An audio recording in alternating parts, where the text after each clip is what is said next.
Shalom, Bapak Ibu sekalian. Ya.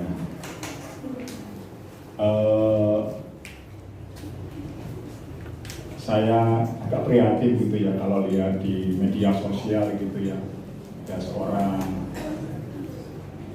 kita hamba Tuhan itu bilang kalau Yesus itu bukan satu-satunya juru selamat, bukan satu-satunya jalan keselamatan.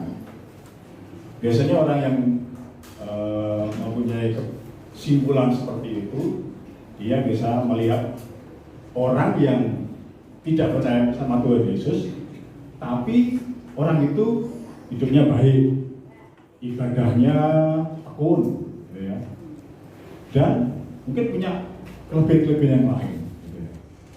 Sehingga, wah masa sih orang sebaik dia, ibadahnya tekun, maksud dia tidak selamat. Padahal dia tidak percaya sama Tuhan Yesus.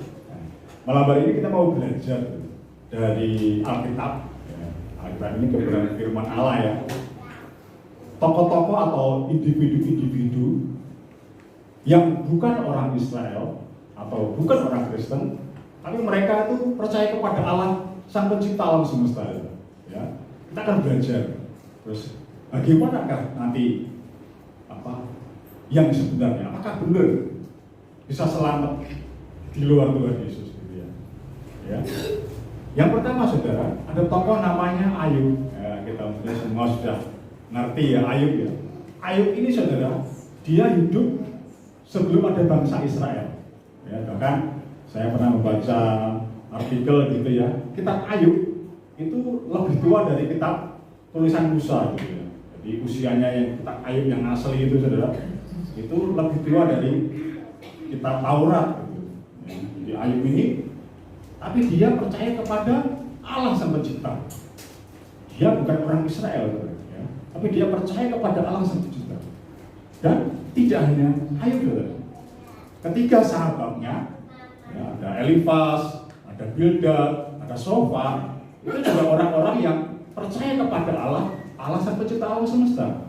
Juga ada Elihu, juga. Kalau kita baca di kitab Ayub, nanti di rumah Bapak Ibu boleh baca kitab Ayub ya. Kalau dibaca di sini nanti sampai besok pagi nanti. Karena itu 42 pasal, saudara ya, 42 pasal.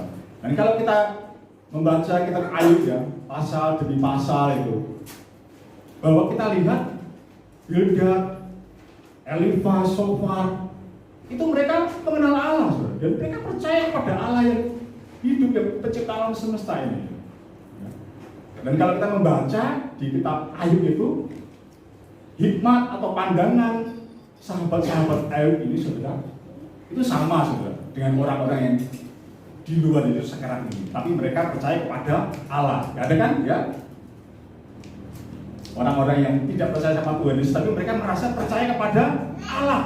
Mereka merasa menyembah Allah yang menciptakan langit bumi saudara. Dengan ibadah mereka, dengan ritual-ritual mereka, saudara, ya. Dan itu pandangan mereka itu kalau Bapak Ibu mau teliti membaca di kitab Ayub, sebetulnya itu sama, saudara. Pandangan mereka kepada Allah itu sama, dengan Bildad, dengan Elifas, dengan Sofar, gitu.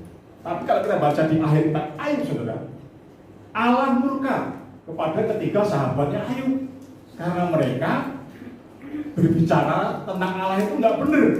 Allah murka saudara kepada mereka. Ya, jadi pandangan Elifas, Bildad, Sofar itu yang mewakili orang-orang yang percaya kepada Allah pada zaman itu saudara.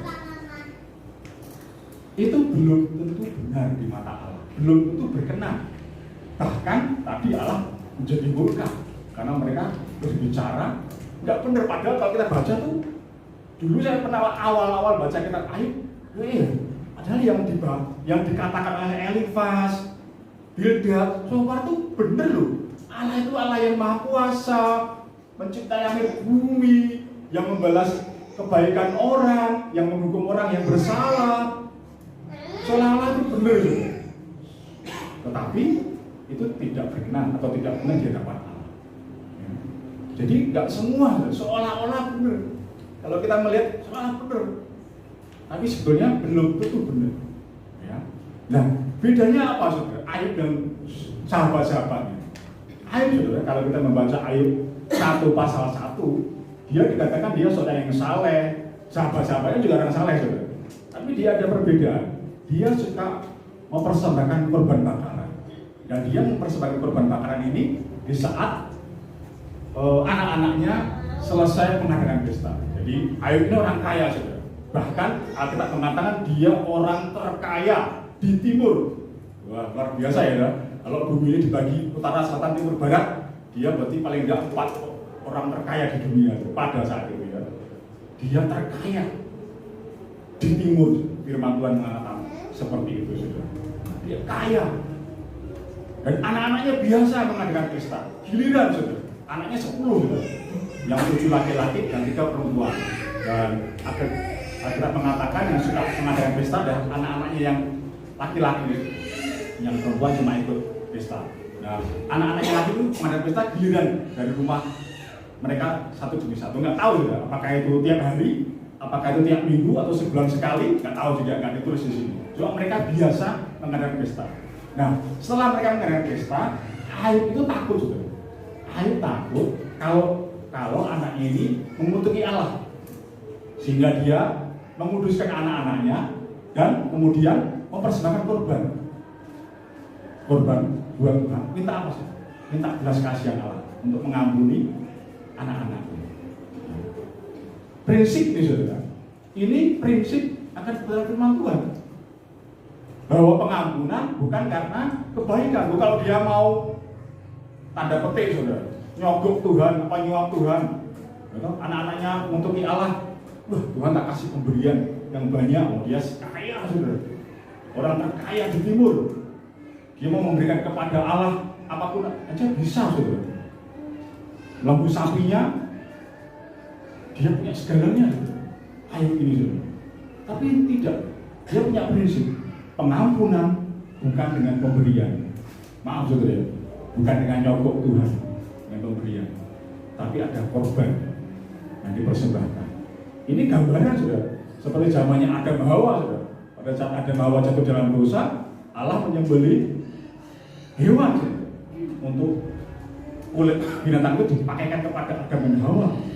Ya, ini kiasan bahwa ada korban yang dipersembahkan untuk menutupi dosa, untuk menghapuskan dosa.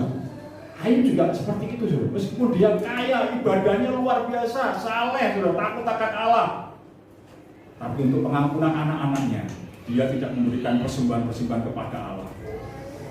Kalau kita baca di kitab Ayub, sahabat-sahabatnya itu punya prinsip, kalau engkau baik, suka mempersembahkan, memberikan pemberian kepada orang-orang miskin, kau nggak mungkin menderita, kau nggak mungkin habis harta bendamu, kau nggak mungkin kena sakit penyakit yang mengerikan. Prinsip mereka seperti itu. Allah itu tidak seperti itu juga. Allah itu mesti mau membela kamu. Padahal Ayub sudah hidup saleh, sudah benar-benar sama Tuhan. Tapi nyatanya dia mengalami penderitaan yang luar biasa ekstrim kalau menurut saya. Dalam satu hari harta bendanya begitu banyak habis, anaknya 10 mati semua. Dan terakhir dia kena penyakit yang mengerikan. Penyakitnya itu jijik, bau dan nular. Itu jijik, penyakitnya itu. Bahkan orang-orang itu takut sama Ayub karena takut ketularan, dan bau sudah masalahnya itu, penyakitnya itu. Ya, pasti baunya gak enak, nggak bau wangi, saya percaya itu, sudah. Pasti baunya gak enak, ya. Kalau bau wangi yang orang mau datang gitu ya, pasti baunya gak enak, saudara. Ya. Nah, ini ada prinsipnya, saudara. Ya. Ayub ini prinsip untuk ada pengampunan dari Allah itu mempersembahkan korban. Dia berdoa syafaat buat anak-anaknya, ya, supaya mendapat pengampunan dari Allah dengan mempersembahkan korban. Ini dari zamannya Ayub, saudara. Ada lagi, saudara, individu yang lain. Di zaman Perjanjian Lama ada namanya Bileam bin Beor, saudara. Bileam bin Beor ini juga orang yang percaya pada Allah Sang Pencipta, saudara. Dan dia juga suka mempersembahkan korban bakaran, saudara. Bahkan dia dipanggil sama Raja Moab, Balak bin Sipor tuh, panggil supaya dia mengutuki bangsa Israel. Dia hidup sejaman dengan bangsa Israel. Bileam bin Beor hidup sejaman dengan bangsa Israel. Jadi bangsa Israel lagi keluar dari Mesir, sedang dalam perjalanan di padang gurun mau masuk tanah perjanjian, melewati daerah Moab, sama Raja Moab, Balak bin Beor. mau dikutuki ya, dia minta Bileam bin Beor. Kenapa kok Raja Moab yang namanya Balak ini minta Bileam bin Beor untuk mengutuki bangsa Israel? Karena Bileam bin Beor terkenal, saudara. Doanya mandi, saudara. Apa yang kau berkati diberkati oleh Allah, apa yang kau kutuki dikutuki oleh Allah. Terkenal dia zaman itu, saudara. Padahal itu jaraknya jauh, saudara. Ya, itu Moab, ini Bileam bin Beor itu orang Petor, saudara. Sungai Efrat, lumayan jauh, saudara. Zaman dulu belum ada HP itu, informasi belum secanggih sekarang gitu. Tapi udah terkenal Bileam bin gitu. Sampai Balak minta pertolongan dia. Dan pada saat dia mempersembahkan korban kepada Allah, Allah benar menyatakan diri kepada Bileam sudah dalam penglihatan.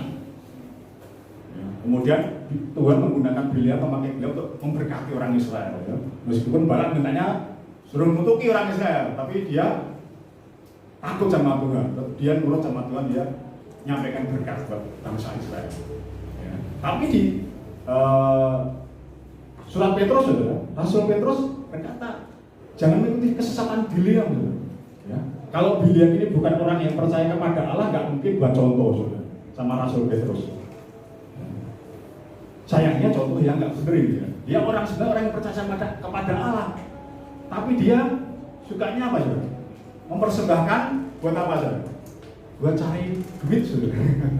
Buat cari penghasilan, saudara. Motivasinya nggak benar, saudara. Ya. Kita orang Kristen gimana, saudara? Ke gereja ngasih persembahan, motivasinya apa, saudara? Kadang ada yang ngajar ya, datang kasih persembahan nanti kembali sekian puluh kali lipat, gitu. 100 kali lipat. Dan nanti jangan-jangan mirip dong sama Bileam gitu ya, mempersembahkan tapi motivasinya upah gitu, motivasinya duit. Ya. Kalau kita mempersembahkan persembahan perpuluhan misalnya, saya beberapa bulan yang lalu kan nyampaikan kan persembahan dengan belas kasihan, saudara.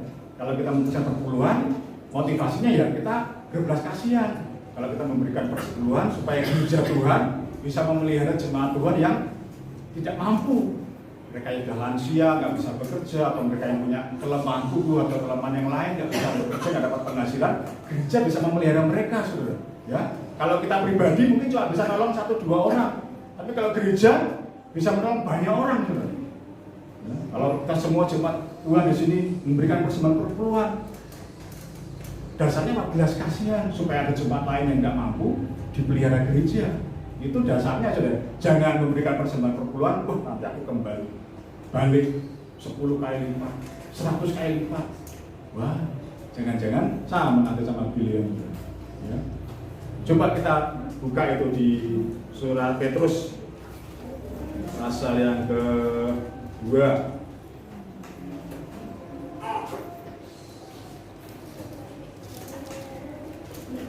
Bisa nggak ditayangkan?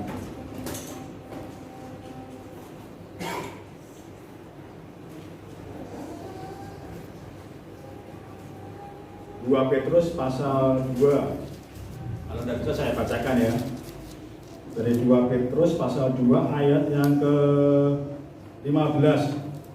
Oleh karena mereka telah meninggalkan jalan yang benar, maka tersesatlah mereka, lalu mengikuti jalan Bileam anak Beor yang suka menerima upah untuk perbuatan-perbuatan yang jahat. Ayat 16, tetapi Bileam beroleh peringatan keras untuk kejahatannya, sebab keledai beban yang bisu bicara dengan suara manusia dan mencegah kebebalan nabi itu. Ya. Rasul Petrus pun menyebut Bileam itu nabi, saudara, karena dia dipakai Tuhan untuk memberkati bangsa Israel, tapi dia sesat, saudara, ya. Karena dia mempersembahkan itu bukan untuk menyembah Allah, terus hati, saudara. Cari upah, saudara, cari duit, saudara, ya. Nah, kita mau belajar, saudara, di bangsa Israel itu ada banyak macam-macam korban persembahan, saudara. Yang pertama, korban bakaran. Korban bakaran ini untuk menyembah Allah. Sebagai ritual penyembahan kepada Allah Israel, bangsa Israel memberikan korban bakaran setiap hari. Terus ada korban sajian. Ini biasanya dipersembahkan bersamaan dengan korban bakaran ini sebagai penyembahan kepada Allah Israel. Kemudian ada korban persembahan keselamatan. Biasanya ini ucapan syukur, saudara. Kalau mereka dikaruniai anak, mereka mempersembahkan korban keselamatan. Ya, karena sudah dikaruniai seorang anak, itu korban keselamatan. Kemudian ada korban penghapus dosa. Jadi kalau mereka melanggar firman Tuhan, melanggar hukum Taurat, mereka diharuskan memberikan korban penghapus dosa untuk menghapus dosa mereka. Kemudian ada korban penebus salah, ini hampir mirip sudah dengan korban penghapus dosa. Ya. Jadi ada korban bakaran dan korban sajian, ada korban keselamatan, ada korban penghapus dosa, ada korban penebus salah. Kalau kita melihat mungkin saudara-saudara kita yang beragama lain, mereka kan juga percaya kepada Allah yang menciptakan langit bumi, dan biasanya mereka juga ada korban-korban seperti itu, tapi nggak lengkap. Biasanya yang korban penghapus dosa itu nggak ada. Yang korban penghapus dosa nggak ada. Korban keselamatan kadang kita ngerti ya, mereka punya buat keselamatan, kalau mereka punya anak atau mau melahirkan, biasanya mereka punya ritual seperti itu.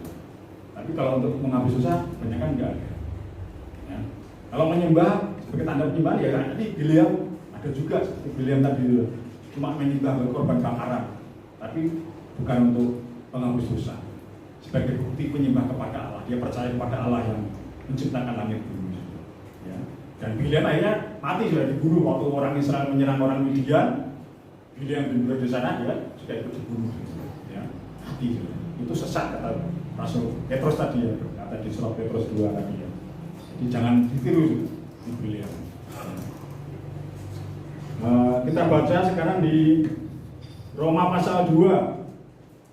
Roma pasal 2. Roma pasal 2 ayat 12. Gak bisa ya ini ya ditayangkan di. Oh bisa? Ya. Kitab Roma pasal 2 ayat 12 sampai 28. Terus nanti kita sambung ayat pasal Roma pasal 3 ayat 21 sampai 26. Nanti saya aja Bapak Ibu sekalian membaca bergantian dengan saya ayat 12, nanti Bapak Ibu ayat 13, nanti bergantian selanjutnya sampai ayat 28. Sebab semua orang yang berdosa tanpa hukum Taurat akan binasa tanpa hukum Taurat, dan semua orang yang berdosa di bawah hukum Taurat akan dihakimi oleh hukum Taurat.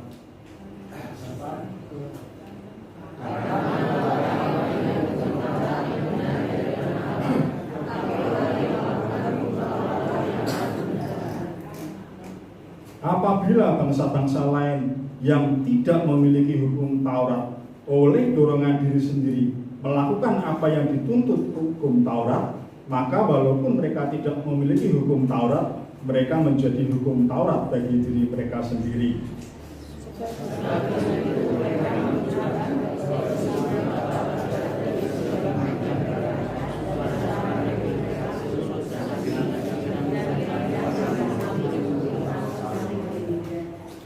Hal itu akan nampak pada hari bila anak Allah sesuai dengan Injil yang kuberitakan akan menghakimi segala sesuatu yang tersembunyi dalam hati manusia oleh Kristus Yesus.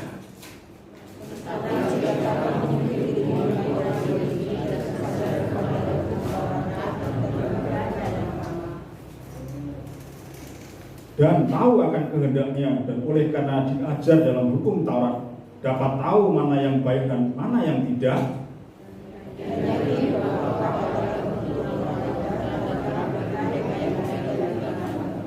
Pendidik orang bodoh dan pengajar orang yang lemah, belum dewasa, karena dalam hukum Taurat engkau memiliki kegenapan segala kepandaian dan kebenaran.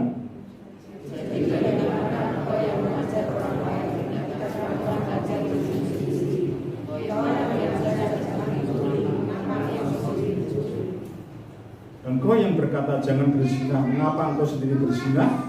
Engkau yang jijik akan segala berhala, mengapa engkau sendiri merampok rumah berhala?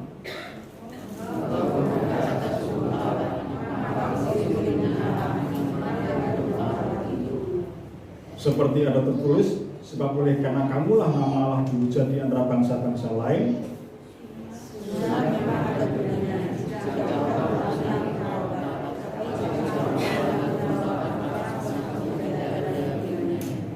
Jadi jika orang yang tak bersunat memperhatikan tuntutan hukum Taurat, tidakkah ia dianggap sama dengan orang yang telah disunat?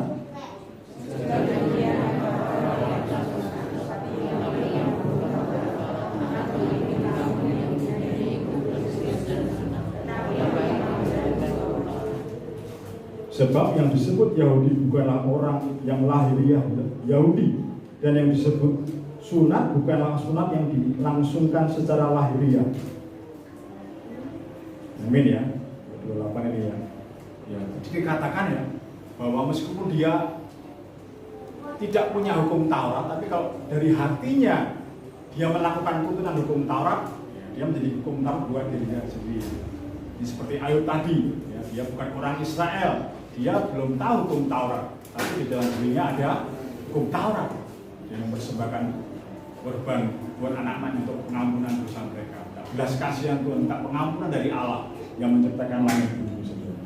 Jadi bahwa keselamatan itu hanya karena pengampunan, ya. Bukan karena kebaikan, bukan karena amal sedekah yang besar banyak, enggak, tapi karena pengampunan dari Allah. Ya, kita lanjutkan tadi dari Roma pasal 3 ayat 21 sampai 26, semakin jelas. Ya, nanti bergantian juga ya, saya ayat 21, Bapak Ibu yang kedua bergantian selanjutnya. Judul perikopnya, manusia dibenarkan karena iman. Tetapi sekarang tanpa hukum Taurat, kebenaran Allah telah dinyatakan, seperti yang disaksikan dalam kitab Taurat dan kitab-kitab para nabi.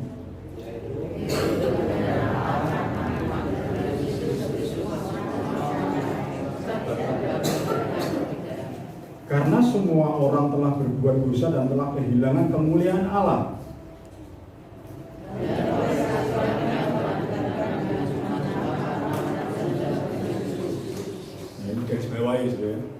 Keselamatan itu karena penebusan dalam Kristus Yesus. Kristus Yesus telah ditentukan Allah menjadi jalan pendamaian karena iman dalam darahnya. Hal ini dibuatnya untuk menunjukkan keadilannya, karena ia telah membiarkan dosa-dosa yang telah terjadi dahulu pada masa kesabarannya.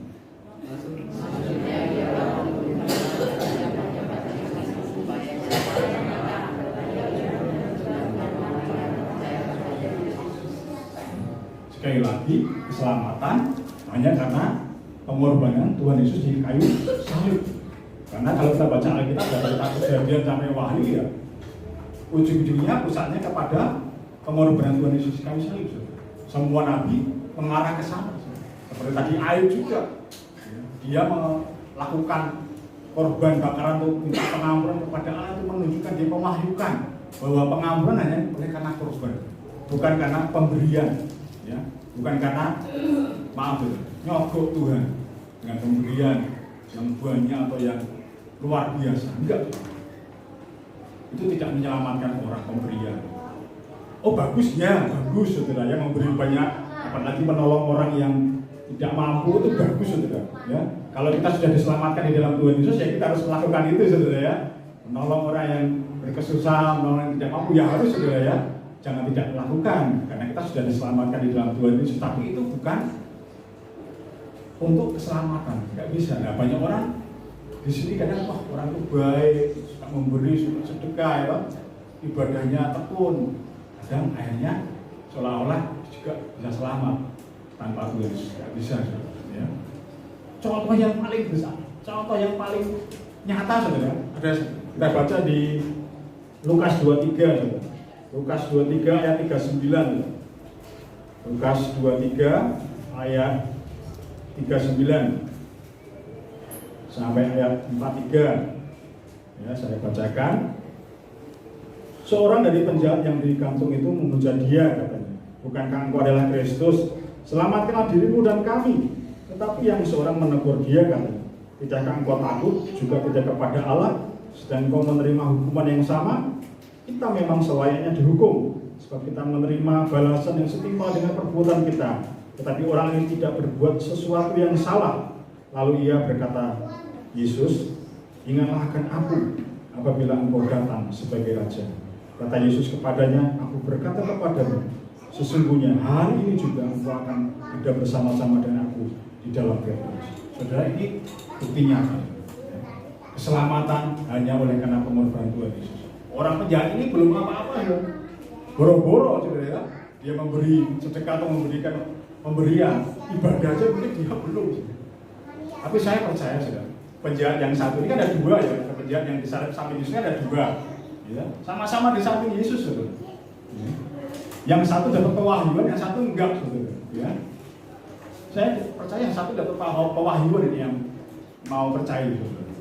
Padahal dua-duanya lihat Yesus itu sudah nggak berdaya, gitu. Disalib, tubuhnya hancur, saudara. Yesus berdaya apa nggak berdaya, saudara? Berdaya ya, dia Tuhan Yesus berdaya ya, saudara. Dia mengambil pasukan dari surga 12 pasukan malaikatnya loh. Menyelamatkan dia bisa, saudara. Dia bisa, Pak. Yesus itu taat sama perintah Bapa di surga. Bahkan sebelum jadi manusia untuk mati di kayu salib, tujuannya itu, saudara. Kalau berdaya dia bisa berkuasa, saudara. Tuhan kita berkuasa, saudara. Bisa, saudara. Tapi Yesus taat, saudara.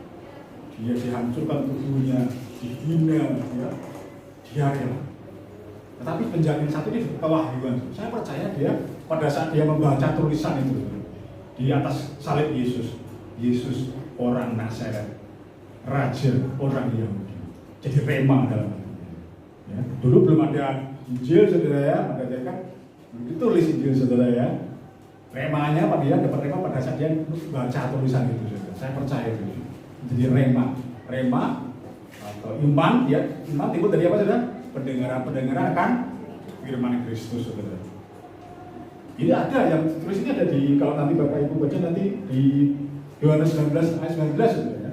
Bahwa Pilatus menyuruh membuat tulisan ya di atas salib Yesus, Yesus orang Nazaret, Raja orang Yahudi. Raja orang Yahudi itu Mesias yang dijanjikan, kalau kita menyebutnya juru selamat, saudara ya. Raja orang Yahudi itu ya, Mesias yang dijanjikan. Itu mendapat pewahyuan. Penjahat yang satu itu mendapat pewahyuan. Dan dia percaya oleh karena itu, saudara. Yesus, kalau engkau datang sebagai raja, ingat aku. Ingat aku. Tuhan Yesus bilang apa? Hari ini juga engkau akan bersama-sama dengan aku di Firdaus. Dia belum sempat berbuat baik, belum sempat ibadah. Hari itu dia bersama Tuhan Yesus di Firdaus. Karena apa, saudara? Karena pengampunan dari Tuhan Yesus. Karena korban dari Tuhan Yesus. Ada contoh lagi, saudara. Di perjanjian baru sekarang, tadi perjanjian lama ya, Dayu pada Biliam. Di perjanjian baru juga ada orang baik, saudara, yang percaya kepada Allah, ibadah kepada Allah yang menciptakan bumi. Apakah dengan itu dia selamat tanpa Yesus? Kita lihat, saudara, di Kisah Para Rasul pasal 10, saudara. Kisah Para Rasul pasal 10, saudara. Cerita tentang Cornelius, ya. Saya baca dari ayat 1 sampai 8, gantian lah ya, gantian ayat 1, Bapak Ibu ayat 2 dan sampai ayat 8 ya. Di Kaisarea ada seorang yang bernama Cornelius, seorang perwira pasukan yang disebut pasukan Italia.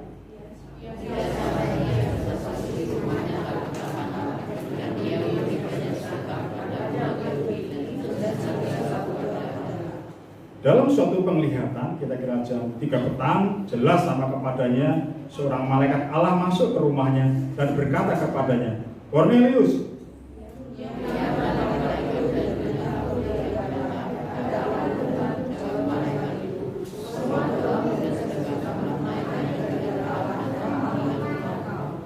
Nah sekarang suruhlah beberapa orang ke Yope untuk menjemput seorang yang bernama Simon dan yang disebut Petrus.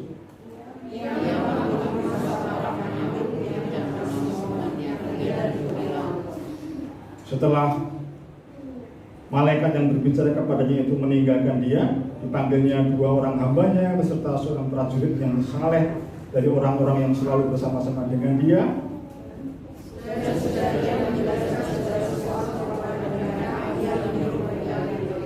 Ya, ada perwira Italia namanya Cornelius. Dia apa itu? Ayat 2 tadi, ia saleh. Bahkan nggak cuma ia serta seisi rumahnya takut akan Allah, dan ia memberi banyak sedekah kepada umat Yahudi dan senantiasa berdoa kepada Allah. Ya, ini biasanya untuk sebagai standar gitu ya. Orang-orang yang percaya kepada Allah ini standarnya gini.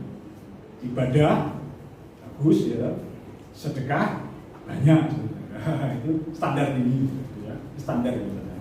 Sampai hari ini juga sama, standarnya itu juga orang-orang yang di luar Yesus itu standarnya itu ibadah, sedekah, banyak. Dan biasanya orang merasa itu sudah menyelamatkan mereka, itu membawa mereka ke surga. ya. Bahkan dulu sempat ada spanduk di jalan itu, tiket ke surga pernah itu, ya, dan tertentu itu ada spanduk itu, tiket ke surga, ya. Saudara, itu tidak menyelamatkan. Buktinya apa? Itu berkenan kepada Allah, ya berkenan saudara. Ya, ibadah yang benar, ya, persembahan atau sedekah, ya berkenan kepada Allah. Tapi itu tidak menyelamatkan orang tersebut itu masuk surga. Karena Allah berkenan, Allah menyatakan itu kepada Cornelius, mengutus malaikatnya. Panggil tuh Simon yang disebut Petrus. Dia akan menyampaikan sesuatu kepada Cornelius. Saya ringkas ceritanya ya, supaya enggak lama ya, jam ya. Dia menyuruh hambanya sama prajurit nyari Petrus.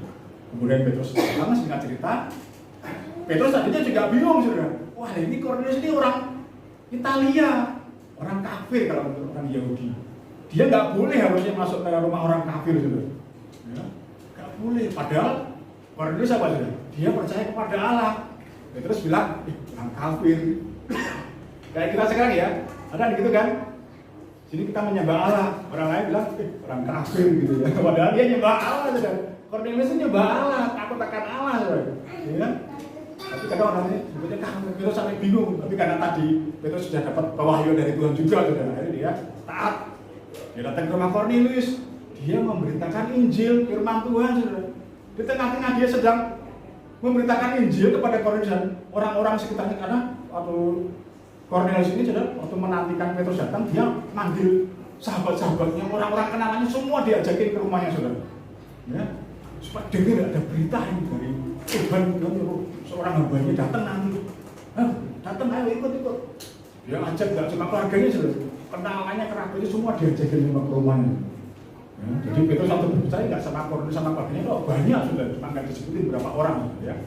Nah, sedang Petrus sedang menyampaikan firman Tuhan, tiba-tiba Allah mencurahkan Roh Kudusnya saudara kepada Cornelius dan orang-orang itu yang datang yang ada di rumahnya itu saudara. Ya, Petrus tercengang saudara. Ya, kalau Allah aja orang-orang ini dikasih baptisan Roh Kudus dengan tanda berbahasa roh tadi, masa ya mereka mah dilarang dibaptis percaya sama Tuhan Yesus saudara. Ya. Keselamatan hanya di dalam Yesus Kristus. Ya. Ibadah sedekah tidak menyelamatkan. Tetapi kita yang sudah diselamatkan di dalam Yesus, harus ibadah yang benar di depan Tuhan. Kita juga harus memberikan sedekah yang berkenan di hadapan Tuhan saudara. Ya. Tetapi itu bukan untuk keselamatan. Ya, jadi kita jangan terkecoh. Ya. Standarnya dunia itu tadi. Orang yang percaya kepada standarnya itu pasti. Kita belajar hari ini tadi. Orang-orang yang percaya kepada Allah, tapi tetap saudara, keselamatan hanya ada di dalam Yesus Kristus Tuhan kita. Jangan tinggalkan iman kita, karena itu yang membawa kita bertemu dengan Bapa di surga. Bukan ibadah kita, bukan kebaikan kita.